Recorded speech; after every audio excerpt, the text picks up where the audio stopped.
Abrimos aqui mais um Escola Bíblica, um programa diário que passa todos os dias na Hope Channel e também na Rádio RCS. Isto porque com este programa nós temos cerca de 10 minutos onde abrimos a Palavra de Deus e onde podemos descobrir coisas bonitas, coisas muito interessantes e, sobretudo, fundamentais para a nossa vida espiritual. Diariamente comigo tenho o pastor Pedro Esteves, é com ele que nós conversamos sobre estes aspectos que a Bíblia tem tão relevantes para a nossa vida e ao longo destas semanas nós temos vindo a falar sobre a Epístola aos Gálatas, aquilo que Paulo escreveu nesta Epístola fabulosa, digo-lhe já, fabulosa. O que é certo é que também nesta Epístola nós conseguimos encontrar um Evangelho e este Evangelho, claro está, anda em torno de Jesus Cristo.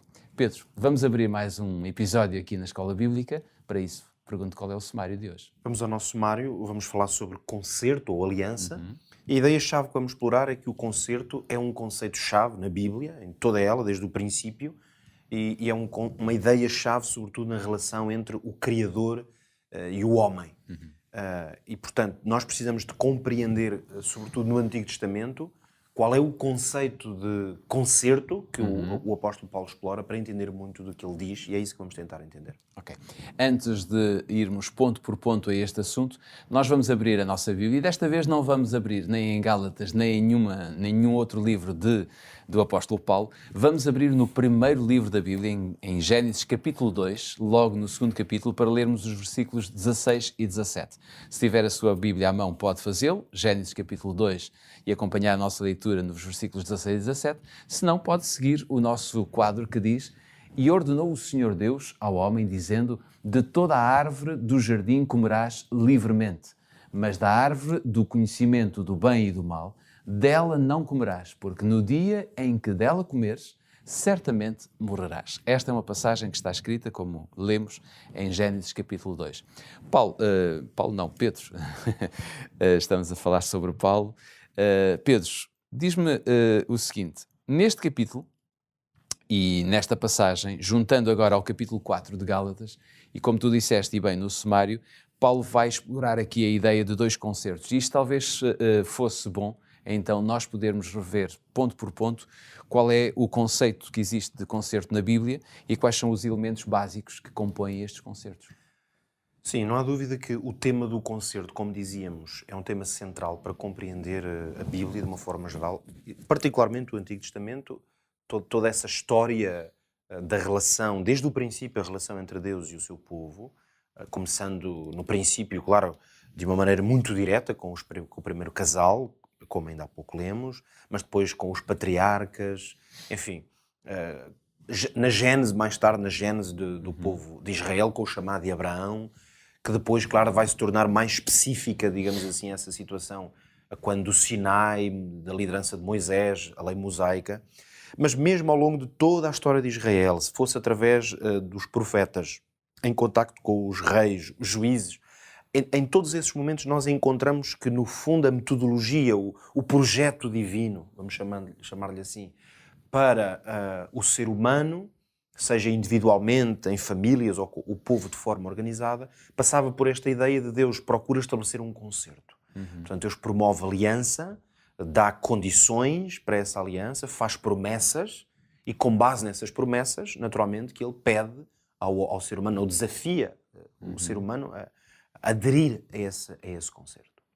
E este é um conceito-chave. Jesus, no fundo, o que a Bíblia ensina é que ele vem estabelecer um novo concerto e ele é obviamente novo no sentido em que ele traz dimensões que até aí o relacionamento entre Deus e o seu povo, em qualquer uma destas fases que eu já citei, tinha outras particularidades e, portanto, ele é novo no sentido em que traz elementos que não existiam antes, e o principal é a presença física de Jesus na Terra, o seu exemplo, a morte e a ressurreição de Cristo e todas as implicações, e particularmente o facto de, depois de Jesus partir, sabermos que a aliança específica com o povo de Israel enquanto um povo escolhido, ela foi cortada e retirada.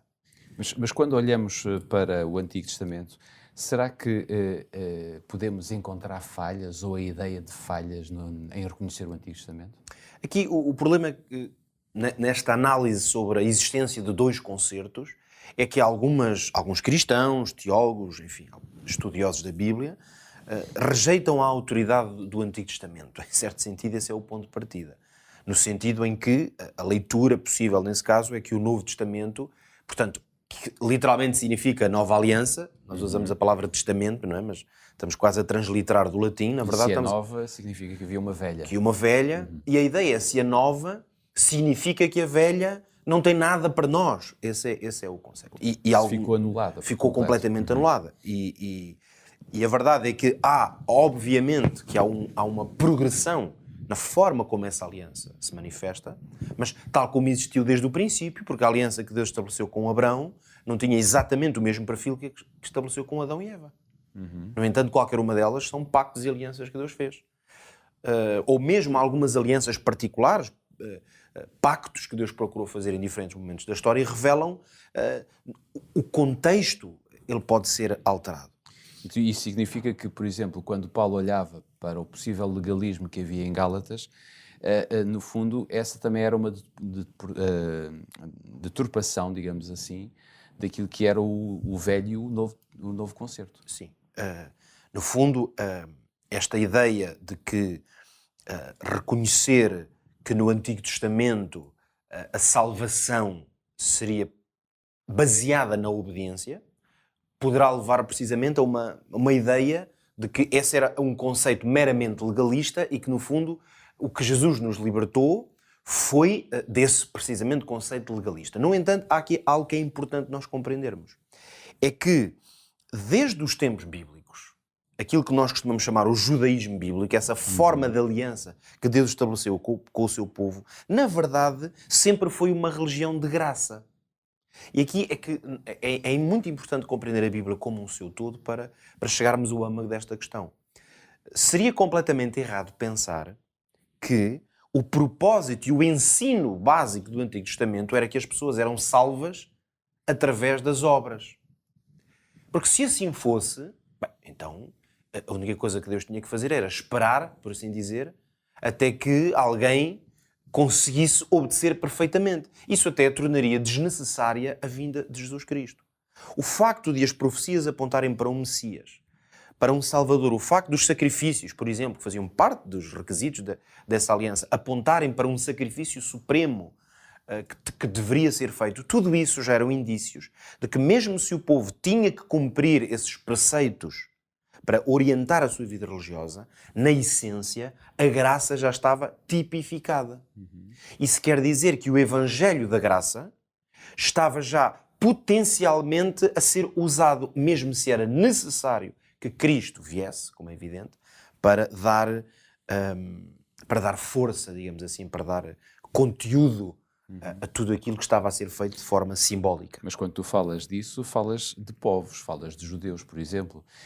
O que acabamos de ler em Gênesis, no fundo, mostra aquilo que foi as evidências do Éden, e nesta primeira forma de concerto não havia judeus, não é? Ora, precisamente. Judeus ou povos, não é? E esse ponto é muito interessante, porque quando nós olhamos para o Éden, e por isso aí no Gênesis, no início, nós temos uma base de ensino extraordinário para nós, o que nós verificamos é que nós já temos uma primeira forma, se quisermos, de concerto. Basta pensar que Deus deu ordens, disse crescei e multiplicai-vos, disse para guardarem e cuidarem da terra, deu-lhes o sábado como uma bênção e ainda lhes colocou a árvore do conhecimento do bem e do mal. Ora, tudo isto são claramente indícios de uma forma de aliança. Então isso é mais do que 2 concertos. E portanto, quer dizer que este não é o concerto do Sinai. Então, quando nós dizemos há um primeiro e um segundo concerto, se lermos a Bíblia de uma forma abrangente, percebemos que há mais do que 2 concertos. Pelo menos 3. Pelo menos 3, há de certeza, porque o concerto dado a Adão e Eva não tinha as mesmas prerrogativas do concerto do Sinai. Então isto mostra-nos que a lógica do concerto é que ele vai alterando algumas características conforme o contexto, mas a base é sempre a salvação que vem da parte de Deus. No tempo que nos resta, como é que nós colocamos isto em prática no Aprende Fazendo?